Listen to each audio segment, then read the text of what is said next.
parabéns ao projeto e que linda resposta, né? Cheguei aqui um pouco caminhando de uma sala para outra. Um abraço para a Fátima, nossa presidente do Conselho Estadual, e o professor André. Gente, eu sou professora também da Rede Municipal de Porto Alegre e agora deputada estadual depois de muitos anos como vereadora na capital e fui secretária adjunta da educação, fui líder sindical. Estava pensando, por que não me deram o tema da gestão democrática? Mas tem tudo a ver, a segunda parte, a gestão democrática como desafio da educação inclusiva. Eu vivi o processo, eu vim do interior para Porto Alegre em 82, então eu vivi o processo da redemocratização do Brasil lá na capital, onde vocês têm notícia, né? Lá na capital foi bem pertinho, que a gente viveu intensamente o processo do orçamento participativo, né, de alargar o Estado. E aí eu era professora da rede, me formei em educação física, quer dizer, passei em concurso. Tinha concurso naquela época na capital e no Estado, passei os 2 concursos. Eram os primeiros concursos pós-88, quando a gente conquistou a entrada exclusiva no serviço público por concurso público, o que a gente vem perdendo, porque só no Estado do Rio Grande do Sul a gente tem 25.700 professores professoras contratadas temporárias. Né?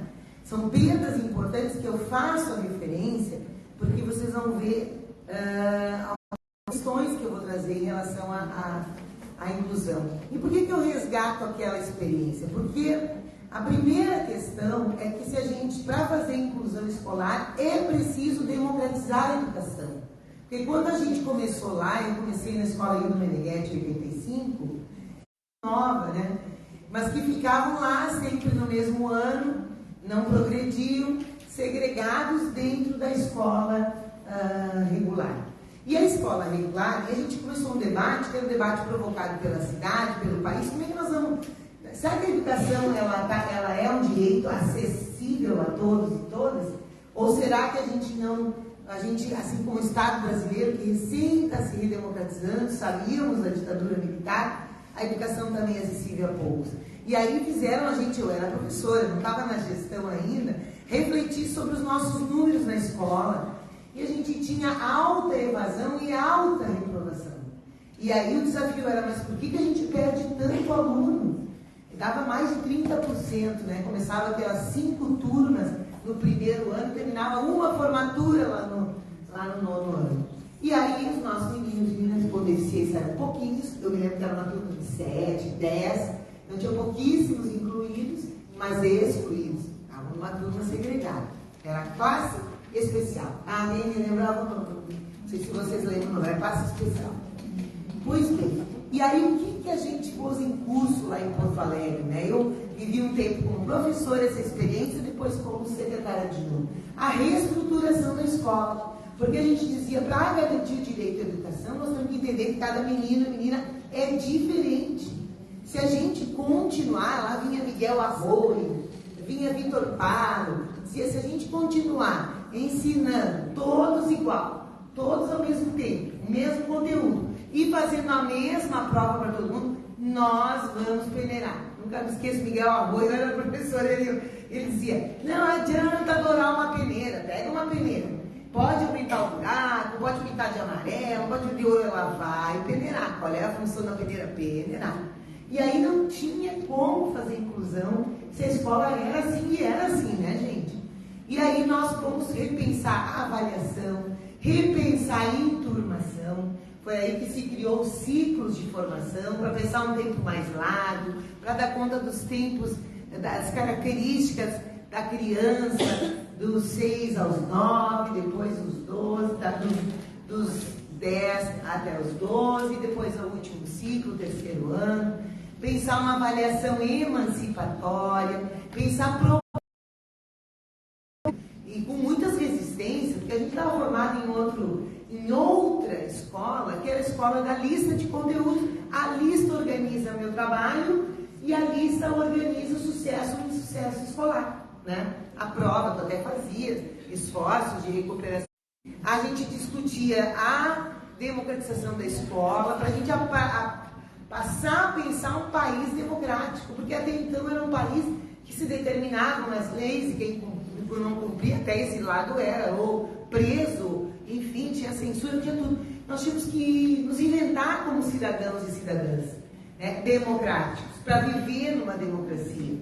E aí sim a gestão democrática foi para nós um instrumento muito necessário, e aí construir um conselho escolar com a representação dos alunos, das alunas, para eles nos dizerem se a escola estava boa ou não está boa, no que eles não estão se achando, para eles estarem no conselho, os pais e as mães. E aí sim a eleição de diretores é um importante instrumento para discutir o projeto da escola. A escola é inclusiva, a escola é competente, a escola dá conta das coisas, das dimensões que nós sonhamos, estudantes, colocar o menino e a menina e as famílias como protagonista dessa educação. E aí é que nós conseguimos fazer a transformação do currículo.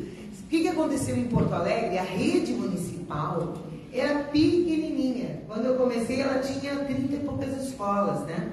E ela não cresceu muito, porque a gente lá nas primeiras décadas, na primeira década da redemocratização, a gente teve um movimento forte de municipalização, mas nós em Porto Alegre dizíamos só um pouquinho, e não tinha Fundef, e não tinha Fundeb, e a gente dizia, não, mas só um pouquinho, se nós formos abraçar toda a educação, nós vamos empobrecer a educação, porque o município fica com menor valor. Então em Porto Alegre a gente fez um debate do orçamento, mas não era o de Porto Alegre só, era o de Porto Alegre e do Brasil. E por que eu puxo esse gancho? Para depois nós chegar na inclusão. O que é a inclusão hoje? Né? E por que nós estamos com uma audiência pública aprovada, Fátima, na Comissão de Educação, para discutir a presença de monitores, a qualidade da inclusão na rede estadual e nas redes de ensino? Porque o financiamento da educação, lá na década de 90, não tinha Fundeb nem Fundef. E muito menos um plano nacional. Desculpe, Nacional da Educação, nós estamos sem água por aqui, né? Eu acho que até tinha uma garrafinha na minha bolsa, mas não está aqui. O Plano Nacional da Educação. Então, a gente não municipalizou, mas sabe o que aconteceu? A rede de Porto Alegre, que é uma rede que chega a 100 escolas, a rede municipal, a estadual tem 240 escolas, mas qual a rede que vocês acham que tem mais estudantes incluídos? Municipal.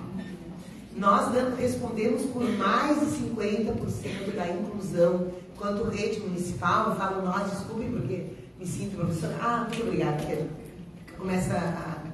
Porque aconteceu o quê? Uma grande reestruturação curricular em que os nossos meninos e meninas com deficiência encontravam um lugar.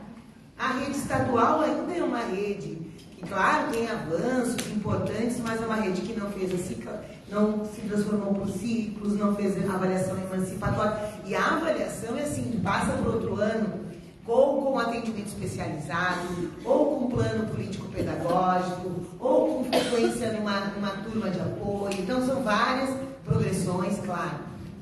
Foi se modificando, né, gente, quando daquela década, mas muito disso ainda resiste. Eu, inclusive, faço mestrado e estudo as resistências da escola cidadã. Então, veja, o que eu queria mostrar para vocês era isso, que não tem como fazer inclusão escolar sem a escola, sem a escola ser uma escola que dá conta da diferença. Porque não são só os meninos e meninas com deficiência que são diferentes.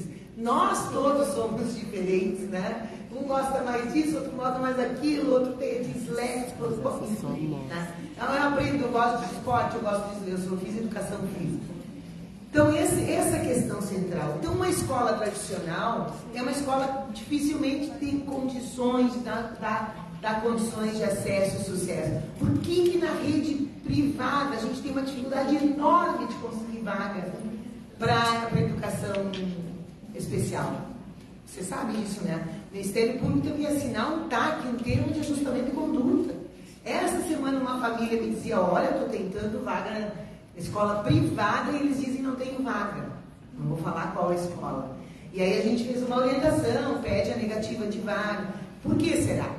Porque a escola privada precisa mostrar que altos índices de aprovação no vestibular, porque ela disputa os seus os seus alunos, né? O valor.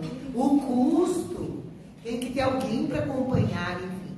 Então, não quero aqui criminalizar a escola privada. A gente tem escolas que fazem movimentos muito bacanas, maravilhosos. Posso indicar lá em Porto Alegre. Mas dizer para vocês isso, que essa é a grande transformação. A outra questão é que uma escola que faz inclusão é uma escola mais cara. Porque a educação não pode ser barata. Por isso que eu fiz os ganchos do orçamento, né?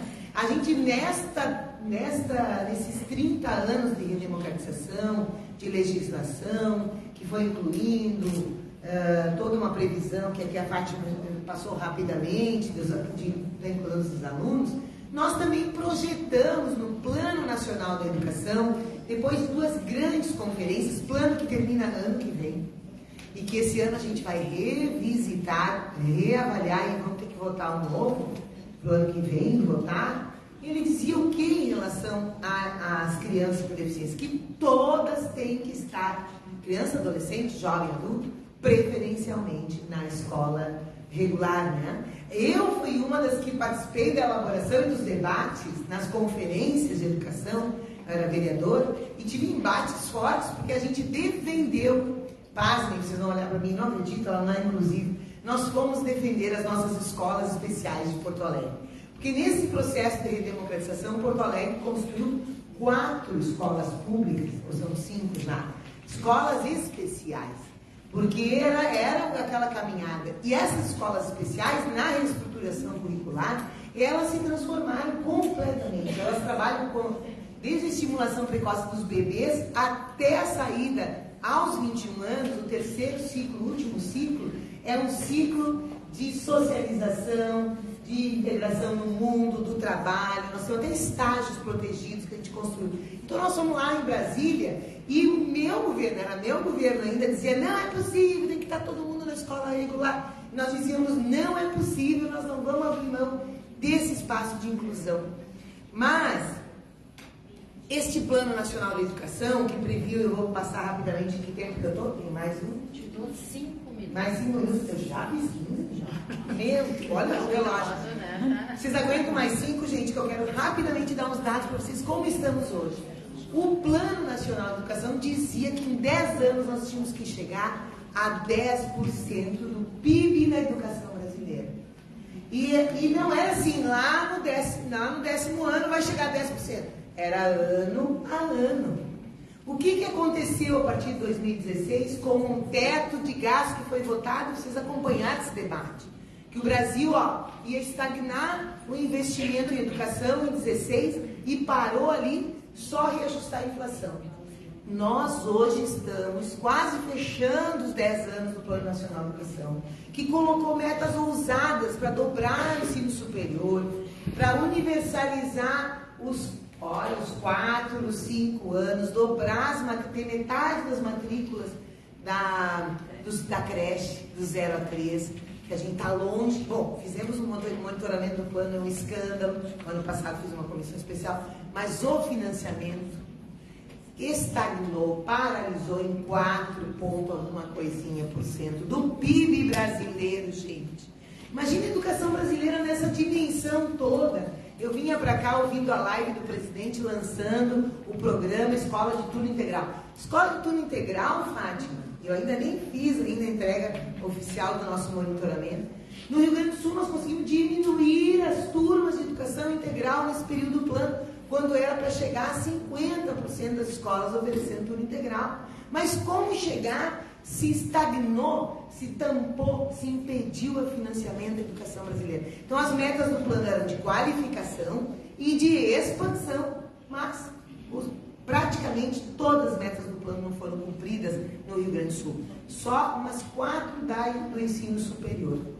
Em que dirá na educação especial? Mas a educação especial, para ir encaminhando a minha fala, ela tem uma coisa extraordinária. Com toda essa questão das metas não cumpridas de ampliação, seja na turma integral, seja a educação infantil, cobertura, universidade, nós tivemos, todos os níveis, nós tivemos um aumento da inclusão. Nós não temos os dados, porque o censo populacional não foi feito em 2020, vocês sabem disso. Então nós não sabemos se todas as crianças com deficiência estão na escola. Lá em 2010, nós tínhamos que sim, que estavam todas na escola, criança e adolescente. Mas o aumento foi extraordinário da presença das crianças, adolescentes, jovens e adultos na escola. Extraordinário. Para vocês terem uma ideia, nós tivemos no Brasil um aumento de 63%, só de 2021 para 2022, 63% na educação infantil de crianças com deficiência, incluídas. E no ensino fundamental, 140% de aumento. Olha, é um gráfico que sobe, que eu devia ter respeito a vocês, trazido para projetar.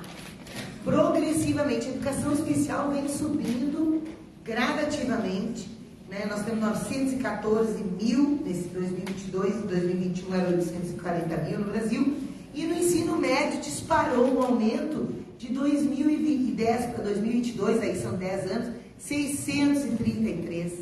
Significa que mesmo as escolas não se transformando tanto, nós estamos com meninada com deficiência chegando no ensino médio. Ainda são 213 mil que estão no ensino médio, mas é extraordinário. Só que nós olhamos do outro lado. Tem os dados da universidade, não? Ensino superior, aqui nesse material que a gente preparou, não deveríamos olhar.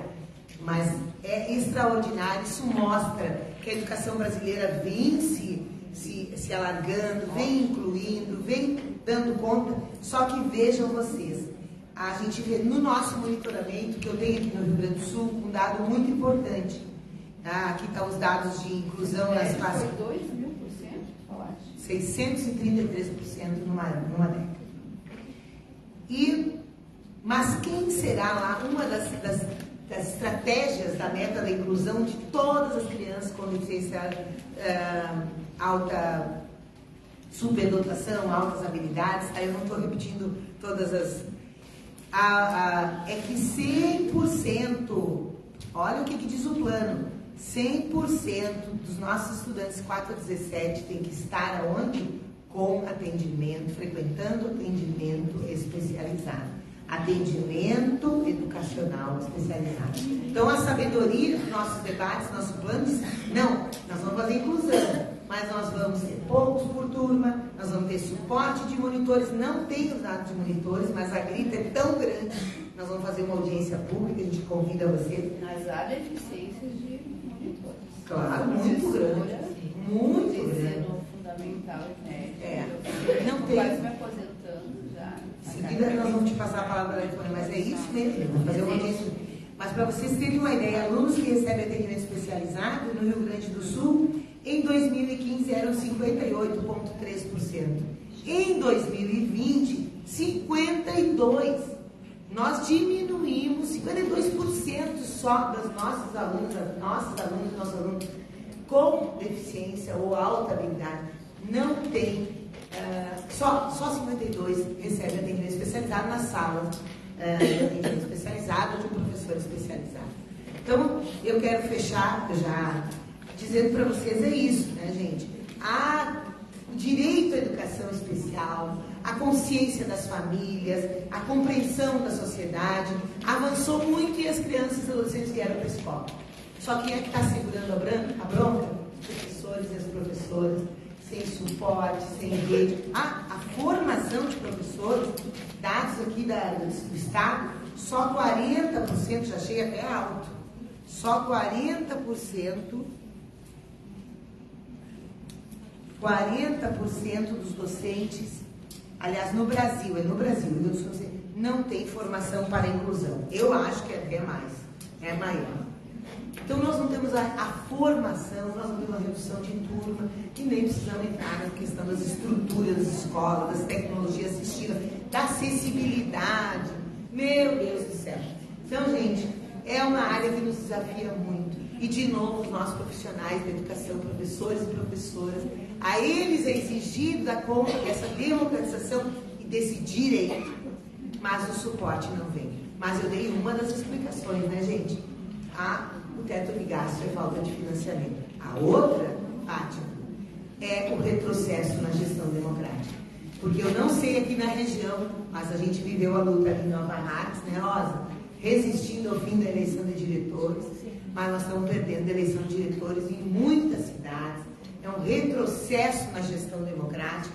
Então, assim, tu não dá as condições de trabalho, mas também tu impede que as pessoas briguem, lutem, interfiram. É ruim, né, gente? Mas a gente resiste, a gente defende a educação de qualidade para todos, todas e todos. Esse seminário ajuda nisso. Parabéns para vocês. Obrigada. Sofia, muito obrigada. Tá? Acho que o dado de conhecimento que tu trouxe desse curto espaço de tempo, mas muito importante o teu posicionamento. A postura, né, os conceitos daquilo que nós enfrentamos no dia a dia, o quanto nós temos que caminhar e mudar para o mundo. Muito obrigada. Tá? Convido então